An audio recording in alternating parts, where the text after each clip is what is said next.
Jimmy. Thanks. Thanks for giving me a heads up. Anyway, I would have found out. You know your party plan is no longer a secret. As an ethics professional, since you plan to use government resources, we need to talk before you get too involved. From what I learned, it seems a little too much, well, a little too crazy. Actually, it's quite illegal and improper. I am surprised. Jimmy, don't you know this is a workplace, not a fun place? Emily. After all these years. Now you tell me. Look. This is my way of giving back to my staff and the agency. I am a people person and it's what I do best. I'm not going to retiring place. I have only got a few more years to make a difference.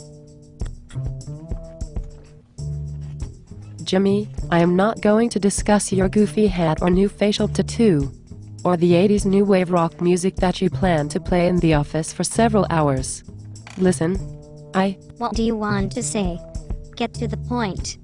Tell me now before I retire. Let me start this way. I have been teaching ethics to our region for 10 years.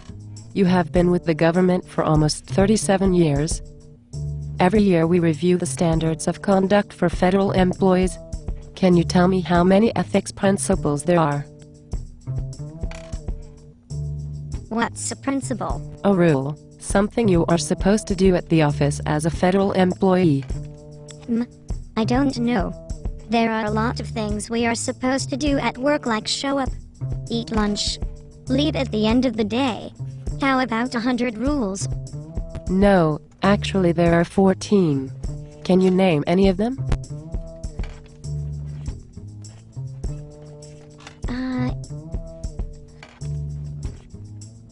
Be ethical. No. Be ethical is not an ethical principle. Look. Let's review your party plan.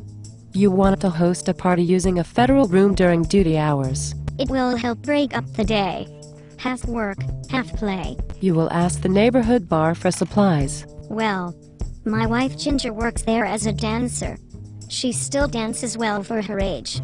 She used to dance on cruise ships when she was really young. You know, we met on one during the midnight taco buffet line. You want to serve alcohol and get cash donations from your staff and their families to pay for the booze and food.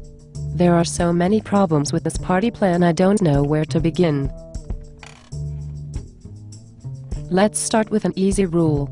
An agency called the General Services Administration tells us federal employees not to serve alcohol on government premises.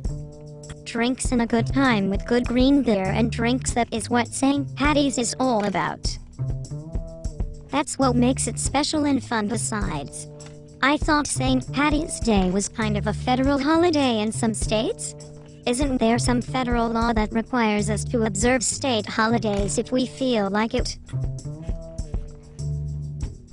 No. I didn't realize there were any rules about any of this. I thought we are supposed to make the workplace fun and raise morale.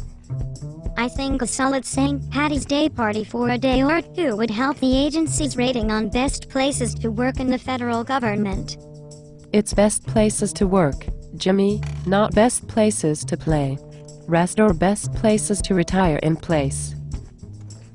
Taxpayers trust us to carry out orders from Congress and the President, not just order food and cry out for our parties. Anyway, I want to be positive too. I am glad at least that you realize you need to ask for ethics advice prior to your activities. That is something, and it's not too late to change the details of the event and the invitations to reflect the ethics rules. I think you could have a voluntary potluck lunch in the office lunchroom during lunch hours only. And no collection of money, please. What if we get thirsty? I think the office tap water was tested once last year for impurities. Or if it is cold, make a warm beverage, but I suggest laying off the coffee. That is why we have herbal tea. like Red Zinger or Sleepy Time herbal tea if it is near the end of duty hours and folks are getting ready to drive home. You know how to throw off a party. Thanks, Emily. I will follow your guidance. Thanks, Jimmy, for helping us illustrate the power of just talking things out in advance. Especially when it involves party plans and use of government resources. Party on. But party properly.